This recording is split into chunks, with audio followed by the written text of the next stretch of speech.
hawakan kasi may stress out. Wow, tatlong starfish. I love ya. Ganda ng island, oh. Tapos Ay, ganda. sandbar lang siya, oh. Siyempre, buhay yan eh.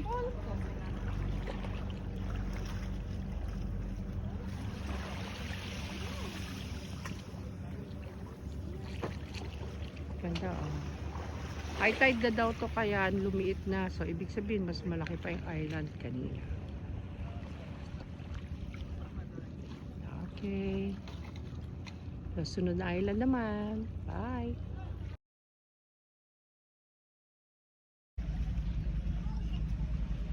Bumalik na kami sa boat dahil sa sobrang init. Kita mo naman, ang dami-daming tao dito. Hi, Dad. Tapos ang kadalasan, ang dami na nga umalis eh, mga foreigners. But you won't understand their language. Daming foreigners dito. Tira? Ibang starfish ang nandun? Madami. Alam mga gold ang ano. Mas makinis pa sa mukha ko eh. Wala. Daming tao. Okay na, let's go na. Ha? Tama. Ate mo pa. Doon pa si